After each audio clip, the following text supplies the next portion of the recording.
Hey folks, welcome back to my channel. So today I'm going to be doing a Q&A video for you because today is Fashioneyesta's 3rd birthday, and to celebrate it I thought I would get you guys to send me in some questions so that I could answer them, so we could basically, it would be like we're having a good old chat about life and everything that you want to know. So that's basically what I'm going to be doing today, and I've got a few questions. A few of them are to do with blogging actually, because I was going to initially do a blogging Q&A, but then I've got such a mix of questions I thought, well, I'll just make it a general Q&A, but there are going to be quite a few questions that are about blogging, just to let you guys know, just so that you're aware that that's basically why I'm doing it, because I did start my blog originally before I did my YouTube channel. I mean, I've had my YouTube channel for about 2.5 years now, but I initially began my blog about 3 years ago, and it was around this time, and it was in 2012, so I wanted to celebrate it and mark the occasion, so that's what I'm going to be doing today. Being visually impaired, what has challenged you about making a blog? I guess the most challenging thing is probably the photographs and doing the photography, which is obviously why I have my mummy, which is behind the camera. Say hello, Mum. Hello. That's probably the most challenging thing, and she helps me with that because she's really good with that sort of thing. So she's the one who sorts out all the photography, and I'm the one who just puts it all the blog and does the writing and everything. I don't do the lighting or anything like that in the videos. It's always my mum who does it, so it's kind of a joint effort. It's me and my mum doing it, so she's the one who helps me with that. But definitely I think that's probably the most difficult thing about doing a blog / vlog is the camera stuff. Next question is, apps for a blind or visually impaired person for blogging. Which is the most useful for you, and which would you recommend? Well, it depends really what sort of blog you're doing and what sort of thing you're trying to do. Of course, if you're trying to do like a blog in general, probably Twitter app would be really good because it's very accessible and very easy to use. I would also recommend Instagram as well, because again it's very easy to use and quite accessible as well. I think in terms of what I personally use to help me, I use things like a QR code scanner, so I can scan in codes on certain things when I'm in shops to get more information about it. I also really like use my camera app, and I take a picture and I magnify it. And actually I got this tip from the girls from Blind Not Bored. Hi girls, if you're watching. And they said, oh, why don't you just do that? You take a picture and then zoom in to see something better. I was thinking, I've actually never thought about this. Like, I've had this phone for however many years, but I've never thought about doing it. Like, why am I so silly? So the girls gave me a good tip about that, so that's now what I do. So I do use the camera app as well. And I guess for other apps, like I also use quite a lot of like shopping apps. I also use things like ShopStyle and that kind of thing, and things to do with that. I've also got things like a style, like a virtual app closet, which I basically use so I can organise my clothing. I think I've mentioned this before, and I use that to help me with that sort of thing. Next question, how would you best recommend to start a blog off? I think starting a blog is, you got to know what you want to write about. You got to know what you've got passion about. There's no point picking a topic that you've got absolutely zero passion about and you don't even enjoy writing. You think, oh, I should just do this because everyone else likes it. Like, if you don't like fashion, don't do a fashion blog, obviously. If you don't like technology, then don't do a technology blog. Do the thing that you like, and if you don't really know what sort of thing you'd want to blog about, think about the things that make you happy, whether that be gardening, cookery, whether that be talking about culture, whether you want to try and make some difference in the world, whether you want to talk about, you know, animals in the wild. Something that makes you tick, something that you love to talk about is probably the most important place to start off, and then the rest will follow, because as long as you've got the passion there, everything else comes into place.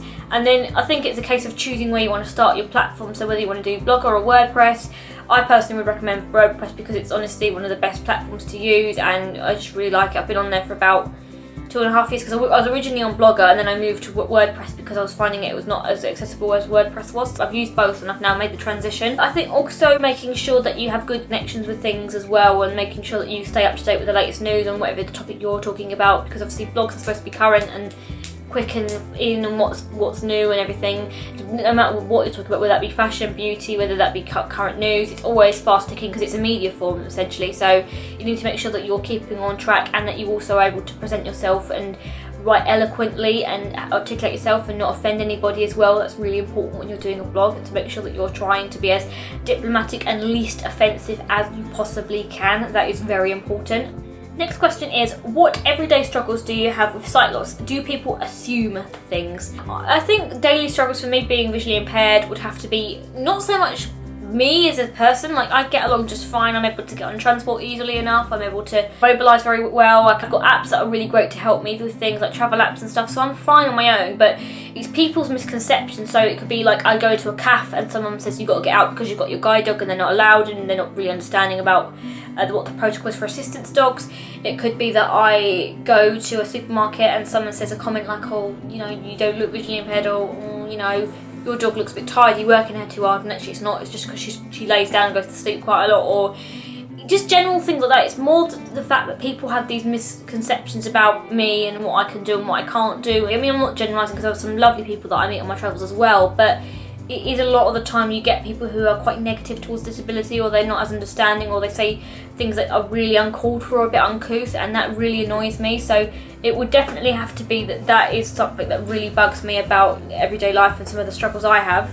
So as for do people assume things, yes, I do occasionally get it. So people always assume that I'm completely blind because I've got a guide dog. People will assume sometimes equally that I'm a trainer because I've got the guide dog, and apparently I don't look blind according to some people. People always assume that apparently because I'm visually impaired I can't have a life, that I can't get shopping on my own, or that I shouldn't be in a place because I've got a guide dog. Lots of things really, they assume it in a malicious way. It's just them because they haven't got an understanding of it, or they're just a bit, not ignorant, but just unknowing. But sometimes things they say things and they kind of assume things, and I kind of think they could be a bit more aware, and they shouldn't really say that because it's not entirely fair to people, visually impaired people. So I do get people assuming things quite a lot, and it's just a case of trying to culture them, I guess. So the next question is, are you in mainstream college? I'm at university and I've just finished my degree, and I'm just about to start my master's degree. But yes, I'm in mainstream college / university. I went to a mainstream school all my life. I've never been to a specialist college for anything to do with sight loss disability, so I've always been in the mainstream environment. What, in your opinion, is the best way to gain followers / readers for your blog? I guess the best way to get more readers and followers is to make sure that you promote what you do well. I mean, it's all good and well having amazing quality blogs and taking hours writing them, but if you don't promote it well, so if you don't say, hey, at Yankee Candle, I did a blog about some of my favourite candles by you, then they're not going to see it and they might not retweet it or share it. Equally, if you do a blog and you sort of mention people that you like, or you do a blog about something relevant, like if you do a blog about, say for instance, it's disability related, make sure you tweet it to all the relevant people who are going to see it so they can share it for you. Make sure that you're connected to everything like Twitter, Instagram, Facebook page if you've got one. Obviously not everyone's going to want to have one of those. And make sure that you promote it on the media, and make sure that you try and get the word across about what you're doing. It's not a case of writing more blogs, it's a case of promoting the ones you've got. It's all about making sure that you are getting your voice heard and that you're promoting what you do, and that's probably, I can say, one of the most important things about blogging, and definitely blogging is if you've got a sight impairment, because you need to get your voice heard. Do you feel like being visually impaired and doing blogs help you with your self-confidence? Oh, absolutely, I would totally agree. I think that being a blogger and it's really enhanced my self-confidence because I'm trying to look nice for my blogs. I have gained a really amazing sense of community. I mean, there's so many people here on YouTube that follow me, as on Twitter and Facebook, who are lovely, lovely, lovely people.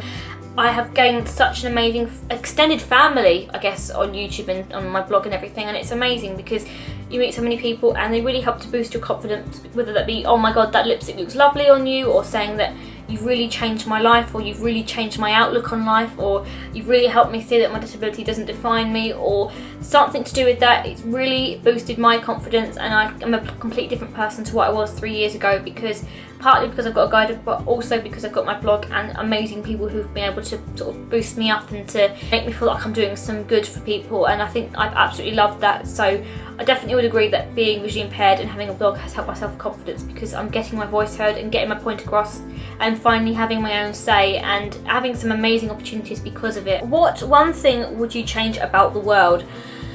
The one thing that really strikes a chord with me is endangered animals. If I could stop one thing in the world, I would love to stop endangered animals being hunted and killed, because they're endangered enough as it is, and if they vanish, then the children of the future are not going to be able to see them and not going to be able to sort of know what they were like. And this is getting really deep, I'm really sorry, but you know what I mean? If they're not here, what's the picture like to having seen the real thing? If they're not going to be any more in the wild, the world's going to be a pretty poor place. So if I could stop one thing, it would be to stop animals in the wild, like endangered animals in particular, from being hunted, because that's something that really matters to me. If you could have one superpower, what would it be?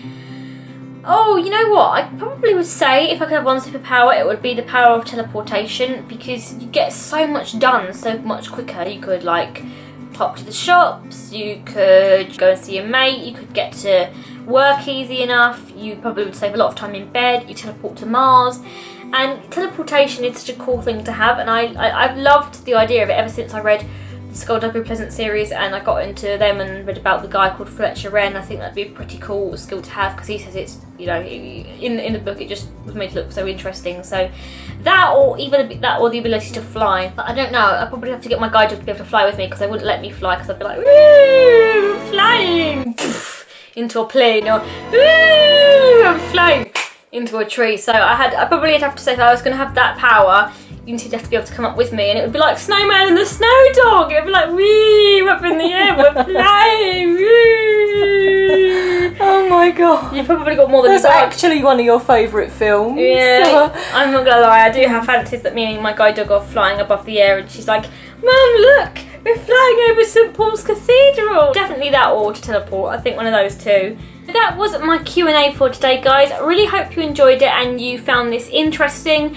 If you at all have any questions to ask me, you can comment below and let me know, or you can tag me on Twitter under @DavisonM and ask me the questions under the hashtag #Fashioneyesta, or my Facebook page, which is @Fashioneyesta. I'll link it all down below, like I always do with these videos anyway.